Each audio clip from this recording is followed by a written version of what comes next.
এটা জানা দরকার। আমি এখানে সভা সদস্য এবং আমার সম্মানীয় ব্যক্তিগণ এবং এই সব সদস্যকে আন্তরিক পড়া এবং শ্রদ্ধা নিয়ে বলছি। আমি অত্যন্ত গ্রাম হরলালপুর থেকে এসেছি। আমাদের গ্রাম খুব বড় এবং জমিদার আমাদের এখনো প্রায় ৩০ বছরের পুরনো গ্রাম। সেখানে এখনো আমাদের দুর্গাপুজো ঘর নাচ এবং সব অনুষ্ঠানই হয়। এখন আমরা পুজোটাকে আরো পুরনো থেকে নতুন দিকে নিয়ে আসার চেষ্টা করছি এবং পুজোতে প্রচুর কলকাতা বর্ধমান এবং সব প্রত্যন্ত গ্রাম থেকেও আমাদের পুজো হয়। পুজোর চারদিকে আমাদের গ্রামে আমাদের বাড়িতে যারা অতিথি হিসেবে যায় তারা উপর থেকে খেতেও পাবে এবং পুজো থেকে তারা বাড়ি ফিরতেও পাবে। এমনকি রাত রথ সব আমাদের কাছে হয় এবং আমাদের ৩ পুরুষ প্রায় ৪০০ বছর আগে বর্ধমান জেলার বসতি স্থাপন করে। পরবর্তীকালে আস্তে নীলমণি মাধ্যমে আমাদের ওখানে সাইরা রাজত্ব করছেন এবং তার দৌলতে আমাদের রাজত্ব করে আমাদের ওখানে জমিদারি করে। আমাদের আদি পুরুষের নাম হচ্ছে মুচিরাম ঘোষ এবং এখনো আমার গ্রাম সতর্ক গ্রাম। এই বলে আমি থেকে হদলনারায়ণপুর থেকে সুরুল থেকে নারালের রাজবাড়ি শব্দের গৌরব, নারাজলের রাজবাড়ি শব্দের গৌরব। নারাজল থেকে সন্দীপ বাবুকে আমরা পাইনি, গিয়েছি ওনার ভাইকে দেখে নিচ্ছি। উনি প্রায় বোধহয় 7টা বা 8টার সময় বেরিয়েছে এই পুরস্কারটা নেওয়ার জন্য নয় শব্দের সঙ্গে পরিচিত হতে। আজকে নারাজল থেকে এসেছে আমাদের এখানে সন্দীপ খানের ভাই এবং উনি একজন সত্য। আমরা নারাজলের অনেক ইতিহাস শুনেছি, আমি শুনেছি প্রায়। এবার আমাদের বাকি আছে একজন ভদ্রলোক, তিনি হচ্ছেন প্রণব কুমার সুর মহাশয়।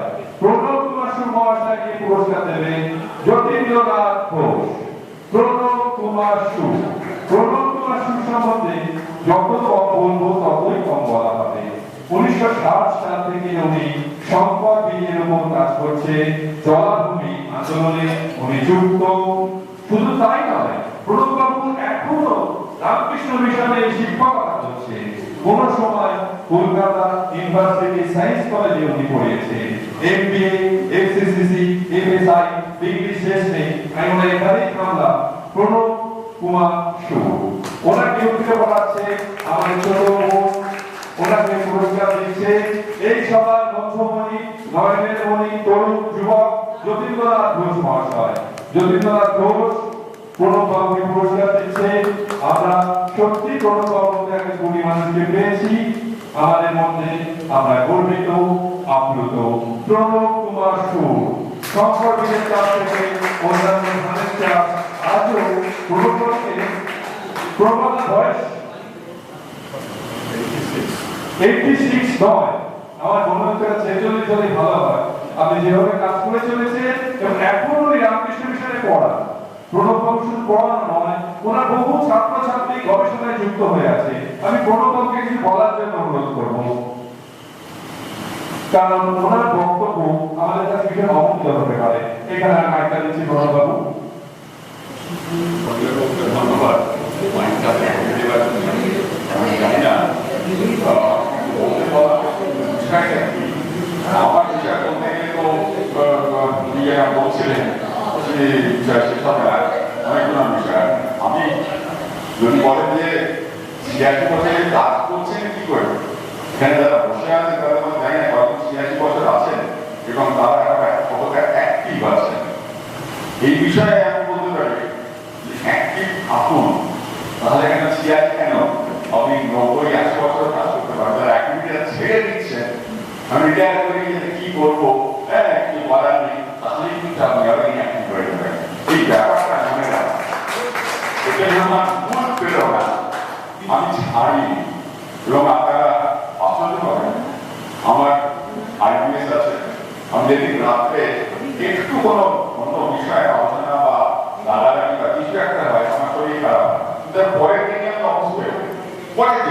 ভেরি কনভিনিয়েন্ট, আমার কিছু থাকে না, কেন আমি অফিস যাওয়া মানে অফিসে আমার একটা পুকুর আছে এবং সেখানে একটা বাগান আছে, সে বাগানটা আমি কমার্শিয়ালাইজ করছি এবং সেখানে অনেক কাছে শুনলাম ব্যবসার কথা বলে নিয়ে আমাদের এখানে প্রফেসরের মধ্যে মেনে রাখা হয়েছে দিয়েছে।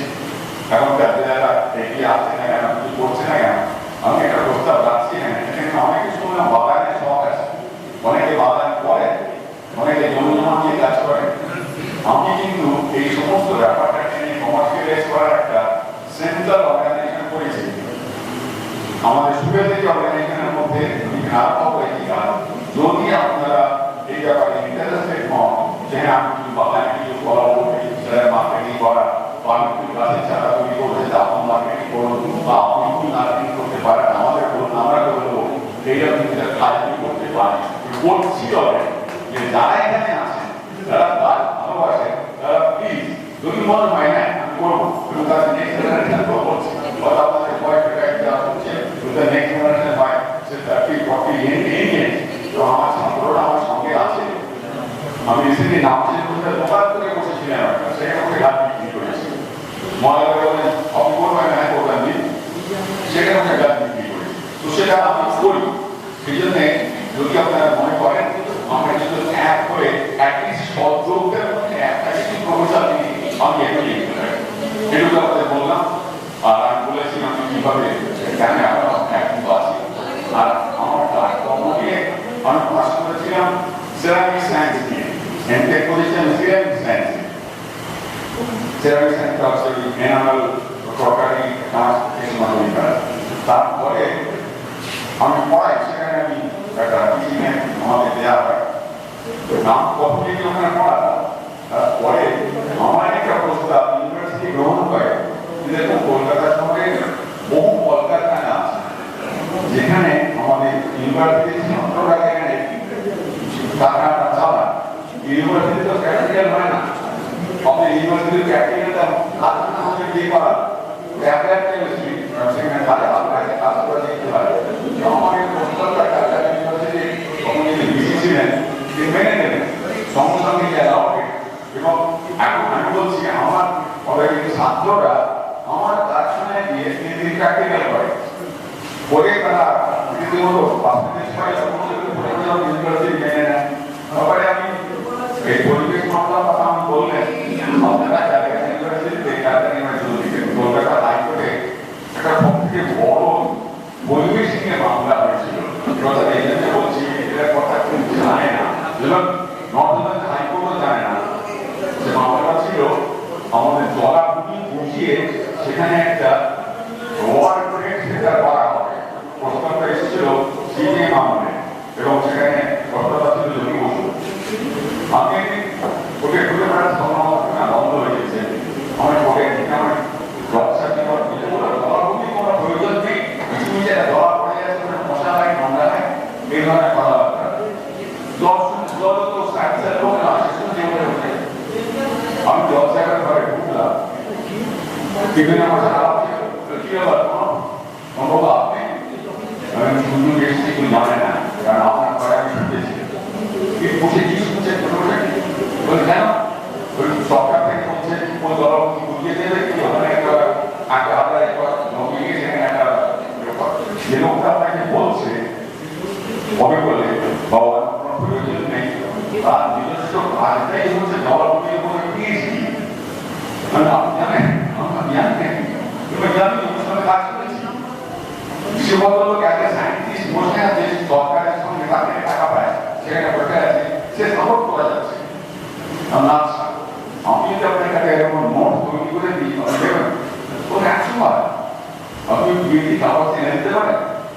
আমি গেলাম জলভূমি সংরক্ষণ অফিসে গিয়ে তার বিএডি ব্যাপারটা সেখানে করা নিয়ে এসে নোট করেছিল কিনা জলাভূমি 55 ব্যাপার জানবার প্রচুর রামসার কনভেনশন হয়েছে, আমাদের জলাভূমি বোঝানো হবে না, আইন হয়েছে, কিন্তু আইন নয়। এখনকার সরকার যেভাবে চলছে মানা হচ্ছে না, কয়েক ওটা ছিল 14,000 হেক্টর, এখন 7,000 হেক্টর আছে এবং কলকাতা শহরে জল ফুরিয়ে যাচ্ছে। ওই একটাই কারণ আমরা জলাভূমির জন্য ঢুকিয়ে ফেলেছি। তো এই মামলাটা আমার হাতে তৈরি হয়েছিল এবং জল স্যার পরে আমাকে বলেছেন ওনাবাবু কেউ জানবে না তো এই আমি বললাম আর আপনি এরপর আমার পরে আর ঢুকবেন না, ঠিক আছে সব হবে। আমি মামলা দিয়ে তবে কোনটি কাগজে নিয়ে নোট করে মানিয়ে নিলাম এন্টায়ার ইন্ডিয়ান ভিত্তিক এক্সপ্লেনেশনটা ওই প্রথম যে মামলা হয়েছিল কলকাতায়, তারপরে গ্রিন বেঞ্চ হয়েছে, এত মামলা হয়েছে, 17 নিয়ে মামলা হয়েছে, সব কিন্তু আপনারা জানেন। তো সেগুলো ওইটা হচ্ছে 1994 সালে সেই মামলাটা কিন্তু এন্টায়ার ফ্যামিলি জন্য আমার হয় এরকম পরিণাম হয়েছে। যাই হোক আরেকটা কথা বলি, যদি আপনার প্রবণতার মধ্যে শক্তি থাকে ট্রু, তাহলে কিন্তু আপনি মামলা জিতবেন। আপনার বড় উকিলের দরকার নেই, নিজেই পারবেন। যদি মনে হয় যে আমি করবো, আমার পেছনে কেউ আছে তিনি আমাকে সত্যটা করে রাখতে বলেছেন, তাহলে আমার ডেফিনেটলি সেই মামলা আমি জিতবো। মশা আমাকে প্রভাব করে না, আমি এখান থেকে বসে চুক্তি করে মামলা করি, আমি এখান থেকে বসে মামলা করি, আমি কোনদিন করে যাই না এবং নিজে ফিট করি। আমার কোনো মামলা নিয়ে হারিনি, আমার দিতে সময় লেগেছে। যেগুলো যদি সত্যি কিছু আমাদের করার ইচ্ছে থাকে, রিজনিং থাকে, আমরা এখনো বলছি, এখনো পারবো। এই বাড়িটাকে দেখে খুব দুঃখ লাগছে আমার, এত খারাপ অবস্থায় আমি দেখি। আমি যদি দুঃখে রাতে এসেছি, কোনো কোনো কাজে এসেছি, তখন এরকম ছিল না। আমি জানি না ক্যামেরার জায়গায় কি পৌঁছেছে। এখন যারা আছেন হয়তো এমনও হতে পারে তারা হয়তো তাদের ব্যবসা থেকে সরে গেছেন বা নেই, তাদের ইনকাম কমে যেতে পারে, কিন্তু নতুন যারা ব্যবসা করছেন তাদের কেন আমরা বলতে পারবো না সেটা আমি জানি না। তার জন্য আমরা আপনার একটা প্রয়াস করা দরকার।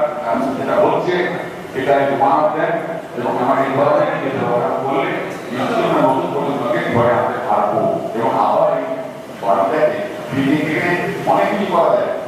একটা বলা ভগ্ন করে যাচ্ছে, সেগুলোকে রেনোভেট করে ভাড়া দেওয়ার আমরাই নিজেরা ভাবি করে বলে না, সত্যি বাঁচানো যাবে না। আপনারা নিজেরা বলো খুবই ভালো লাগছে এবং আপনারা নেক্সট প্রজন্ম আপনাদের যারা এখন ব্যবসা করছেন, ব্যবসা না করলেও এখন এবার অনেকেই ভালো চাকরি করে, তাদের ব্যাংকে কিন্তু কম টাকা থাকে না, তারা কিছু না পারলো 10,000, 20,000, 50,000 টাকা একবারে কিন্তু দিতে পারেন, দেয় তারা। একটু যদি আপনারা চেষ্টা করেন তাহলে কিন্তু হবে। আমি পারবেন না, ধরেন চাকরি পারবেন না, কারণ আমার ইনকাম চলে গেছে, আমার নেই। আমাদের ব্যবসা খুব বলতে দুঃখ লাগছে, আমরা জলের প্রজেক্ট করেছি, এখানে জল তৈরি করার প্রজেক্ট আমি চালাতে পারছি না, যেহেতু আমি ঘুষ দিই না। আমার জলের প্রজেক্ট চালাতে আমার বছরে 5 লাখ টাকা খরচা হয়, প্রায় ওই তার ভাগ পিছা নেওয়া করতে কিন্তু যারা রাস্তার ঘরে জল বানাচ্ছে বিক্রি করছে, হাজার হাজার কোটি কোটি লিটার বিক্রি করছে, মানে কিছু লাগে না। এই অবস্থা কিন্তু আমার পশ্চিমবাংলায় চলছে, সেটাকে লড়ে তারা বুঝতে পারছেন। ধন্যবাদ। তারা যে একটু এগিয়ে আসেন সেই জেনারেশন, অনেকে আসছেন, নতুন নতুন ব্যবসায়ী অনেকে আসছেন, অনেকে অবস্থা তারা নিয়ে আসছে, গভর্নমেন্টও বলতে পারতাম, জানি না এবারে কোর্টটা হয়ে গেল বুঝতে পারতাম না কোথায় গেলাম আমরা। তারপর আমার মনে হয় তারপরে এগুলি ভালো ওকে একটা বসে আমরা ঠিক করতে পারি যে হ্যাঁ আপনারা আমারও যারা এখনো হয়নি কিছু, তারপরে আসুন যে আমরা কি করে ধরে সত্যি করে আমাদের জেনারেশন আমি ঠিক আছে বল আমি করবো বললেও তার আমি এক বছর বলতে পারবো, তারপরে পারবো না। নেক্সট জেনারেশনে আমরা খুব দরকার কি হবে আপনারা গ্রেড বি একদিন আসুন আমরা বসে আরো 4 জনের বক্তব্য শুনব। আমাদের মধ্যে রয়েছেন জয়ন্ত কুমার ধুর, সোমনাথ ঘোষ, আমাদের সংস্থার প্রেসিডেন্ট সুভাষচন্দ্র কুমার, সম্পাদক রমাশঙ্কর কুমার। আমি জয়ন্তবাবুকে কিছু বলবার আগে যে প্রায় আর লগ্ন 3 জন বাকি আছেন তাদেরটা আগে ওনার হাতে দিয়ে দিতে আছে। আমি আসতে অনুরোধ করছি আশিস কুমার মন্ডল। আশিস কুমার মন্ডল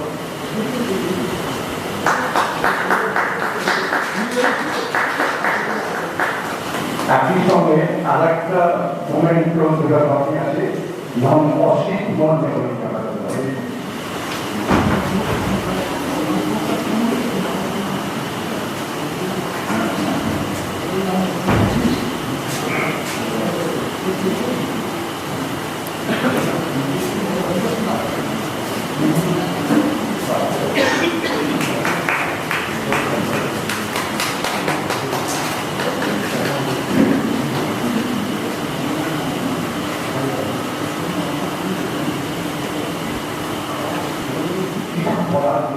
এই যে আমাদের প্রচেষ্টা ওনার কেমন লাগলো, আরো একটা কথা না বললেই নয়, এই জয়ন্ত কুমার শূন্য আশায় এই বছর আমাদের কমিটির মধ্যে নিযুক্ত হয়েছেন তাদের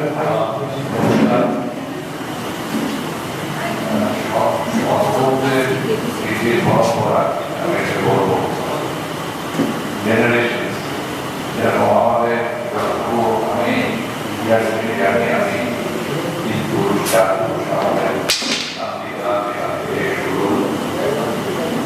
সেইখান থেকে একটা আপনি যোগ হয়তো আপনি সম্ভব সবাই আসেন, কিন্তু সেই জিনিসটা আমার মনে মনে ছিল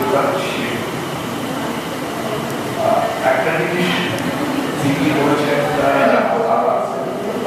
থেকে আমাদের সর্বত্রে একটা ঐতিহ্য, সেটা হচ্ছে আমরা বেসিক্যালি কিন্তু ব্যবসা চাষবাস এগিয়ে থেকেছি চিরকাল, এবং সেখান থেকে পশ্চিমবঙ্গের গ্রাম প্রান্ত থেকে কলকাতা শহরে এসে আমরা কেউ ব্যবসা করেছি, আমরা কেউ প্রতিষ্ঠা করেছি।